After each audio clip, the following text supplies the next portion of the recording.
مصر العقار فيها لا يستحق تماما تماما، حتى العقار الساحلي والعقار العين السخنة والبحر الأحمر وغيره لا يستحق القيمة اللي بتدفع فيه مقابل اللي انت بتاخده. واخر حاجة عايز اتكلم عليها يا جماعة، ايه النظافة دي؟ ايه النظافة دي بجد؟ ايه النظام ده؟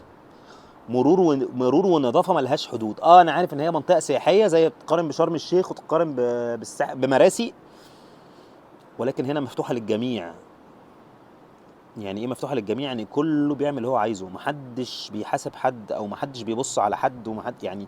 المنقبه هنا موجوده، المحجبه موجوده، اللي قلعه موجوده، السمره موجوده، الملونه موجوده، البيضه موجوده، الشرق اوسطي والخليجي موجود.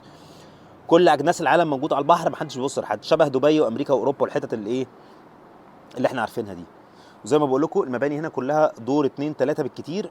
في حته تانية اسمها سي فرونت او سي بوينت، انا اسف، دي يمكن فيها شويه عمارات اعلى شويه، اوتيلات كلها 6 و7 ادوار، ولكن غير سكني، وكله برضو شايف البحر، كله ورا بعضه، وكله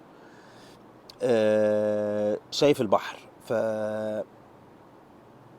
والدبان يا جماعه، انا ما اعرفش، هو ان احنا عندنا في مشكله دبان. انا كنت عايز اتكلم عن الموضوع ده بقالي كتير. انا ما شفتش دبانه من ساعه ما جيت. الشمس طالعه اهو، مفيش دبانه واحده شفتها. دبانه، مع ان البلد كلها خضره وزرع وشجر وغابات، مفيش دبانه واحده. غريبه جدا. ولا شفت. انا سافرت امريكا، وسافرت الشرق الاقصى، وسافرت اوروبا، وسافرت حتى الخليج، مفيش دبان.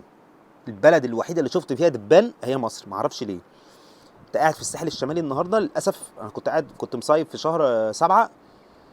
البحر نفسه انت هوا، ومع ذلك فيه دبان.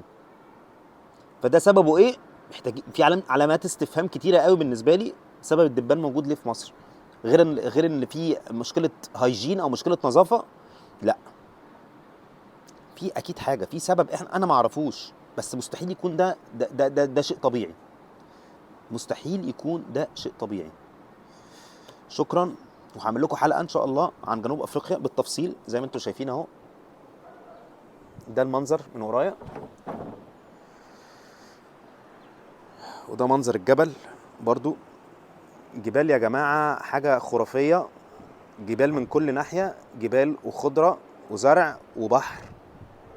وفي الاخر يقول لك الساحل الشمالي والعين السخنه والكلام الفارغ ده، ويخش ويطلع عينك عشان خاطر تنزل البحر او تعزم حد من قرايبك وغيره. شكرا.